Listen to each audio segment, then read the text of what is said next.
When you hear the word witch, what's the first image that pops in your mind? Margaret Hamilton from The Wizard of Oz? The accused of the Salem witch trials? How about Samantha from Bewitched? Today on Across the Fence, it's a witch's brew. Good afternoon, and thanks for stopping by today. I'm Keith Silva, in for Amy Finley. Witches are having a moment. Then again, when aren't witches top of mind? From movies to TV, be it Halloween or some random day in May, witches are ever present in our culture. What is it about witches, and which witch are we talking about when we talk about witches? We've invited two guests to join us who have been investigating the witchy ways of this mythological figure and the very, very real everyday people who call themselves witches. Zoe Senecal is a lecturer in the UVM History Department, and she spent her academic career studying witches.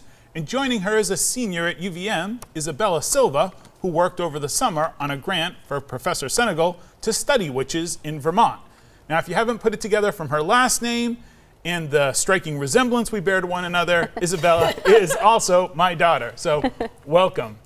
Zoe, let's start with you. First, thank you for employing Isabella over the summer. Absolutely. Her mother and I very much appreciate it. How did you get interested in witches? Well, in grad school, I studied a much broader category of medieval and early modern women.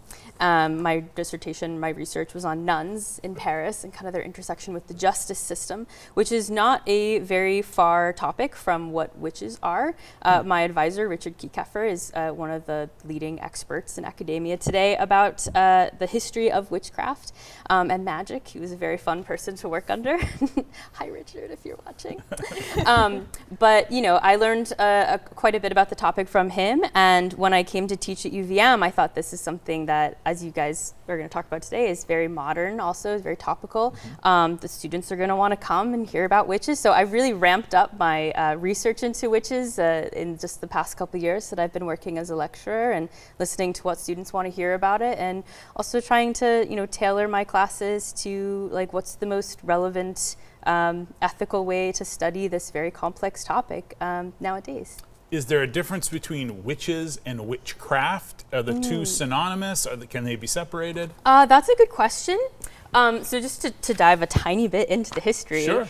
A witch, you know, in the early modern period when the great witch hunts of Europe, this is when thousands of people were put on trial and sometimes executed. 1400s? So this would be roughly the mid-1400s to about the 1700s. So a long time ago. It was a long time ago, but it was also a long period of time. Okay. And it's also really important, I think, to note that this time when this is happening, this persecution is happening, is the early modern period. Mm-hmm. It's not the medieval period. We like to sort of demonize the medieval period as backwards and unenlightened and persecutory, but this was more, it's closer to modernity than we like to think. Okay. But the witch hunts, to get back to your question about what's the difference between the witch and the craft, there were no witches before the witch hunts happened. It was not a category that people identified as. A witch is an invented legal fiction, as most scholars would tell you. This is kind of the most recent scholarly consensus. It's a legal fiction to identify a sort of spiritual criminal. And nobody identified as a witch before churchmen and state courts put that identity on somebody in a trial. Okay. Yeah. Okay. There is no supernatural or mythological figure to the witch in... Well, the churchmen who were identifying women, mostly women, as witches would say that there is. And the main thing that makes you a witch in a legal context back in the 15, 16, 1700s would be your knowing pact with the devil. Okay. If you have made a pact with the devil and said, yes, I will give you, you know, my soul and my free time and my free will, and in exchange, the devil would give the witch superpowers to sort of disrupt Christian society. And that's the supernatural element. What about fairy tales? I thought witches are a part of fairy tales as well. Same time period? I think witches came into fairy tales like sort of like the images you were showing at the beginning showed like Snow White, witch, sort of the evil stepmother witch. That is kind of an archetype that evolved later. sort of like, Okay. I would say 19th century, like with the Grimm brothers. They're taking an archetype of the witch that started off as that legal category that I was talking about. And I think they're just sort of embellishing it in narrative a little bit more and sort of playing a little bit more fast and loose with what a witch is. A witch, by the time we get to the Grimm brothers, is like just an evil, spooky woman. Okay. All right. Isabella, you spent the summer interviewing women and men who call themselves witches. What did you learn? Well, I learned that witchcraft itself, as it is practiced in modern day, is a very broad category and much wider than we tend to think, and really encompasses a very diverse kind of magic. It's a deeply inward practice. It's much more about meditation and self-reflection than turning people into frogs. And I really encountered a very diverse and interesting group of people that I didn't know existed before, and a very flourishing community. You talked to a lot of these people in Vermont. These are Vermont witches you were specifically speaking with.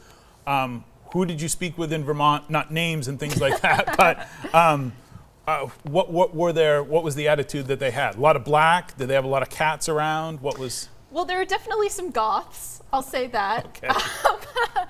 Definitely some, like, cats, black clothing, kind of what you'd expect in that sort of sense. But really, the people were, on the whole, very average in terms of just their professions, their interests.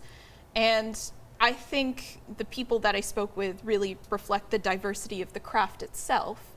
A lot of people who got into it had either come from a religious background and were now seeking different spiritual paths, and really were interested in connecting with other people who were also interested in witchcraft, and who also wanted to explore New Age spiritualism. But seriously, witchcraft, words that we associate not always positively, those were the people you were speaking of. They were like, yes, I'm a witch and I practice witchcraft. Yes, but not evilly. No. I wasn't getting to that. Zoe, is this something you find, was Isabella's experiences common? Did you just say, yeah, well, that checks out?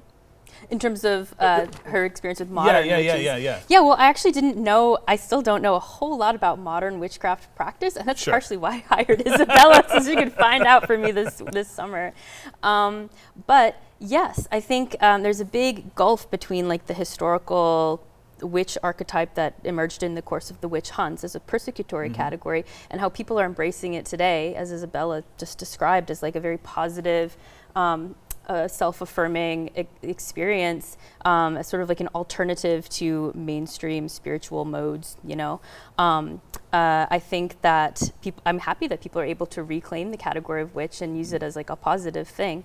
Maybe there weren't witches back when they started to be persecuted, like I first said, but now there certainly are. I've heard the term Wicca and Wiccans. Is this a lot more recent, or is this something that has come with the rise of modern witchcraft?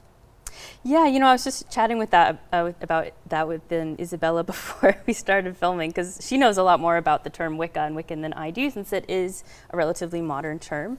I might actually give this question over to her. Sure, yeah. So, yeah, Wicca itself is a way newer religion than a lot of people seem to think. It is really old and it is really new because it is derived from pre-Roman contact Celtic faiths that have kind of all been amalgamated together to form this sort of Wicca category that originated in the 1950s, but has vastly expanded since the 1950s and now encompasses a wide variety of spiritual practices, from like shamanism, even tarot can kind of fall under that category in the way it's practiced today.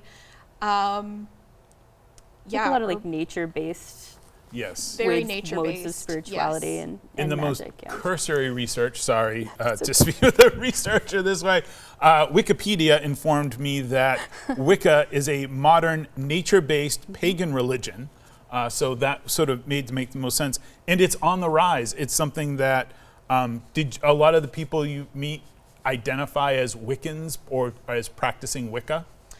Yes, I would say on the whole that was true. A lot of times it really is the practitioner that defines what they do and what they would prefer to be called.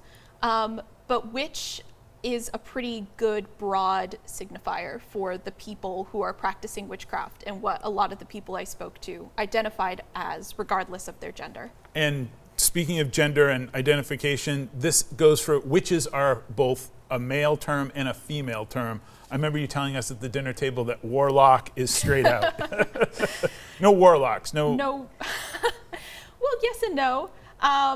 Yes, I would say most people who practice witchcraft today would prefer the term witch. But like I said, it is really a self-directed term. Okay.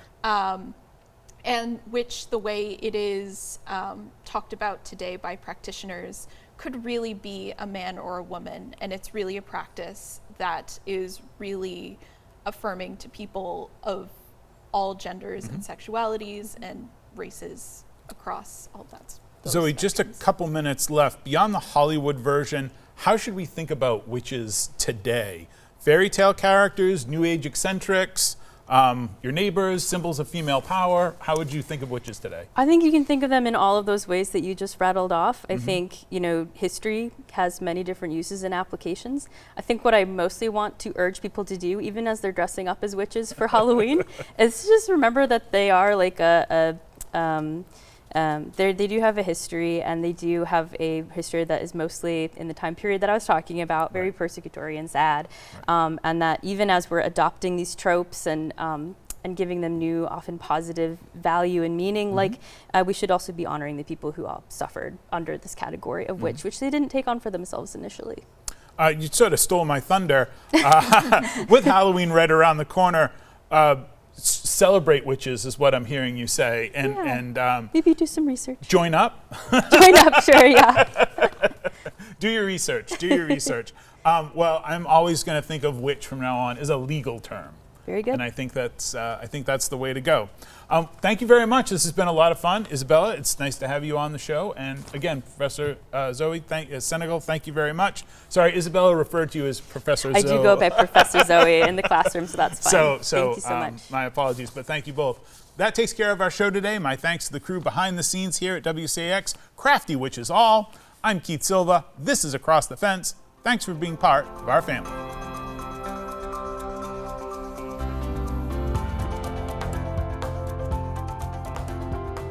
I'll get you, my pretty, and your little dog, too.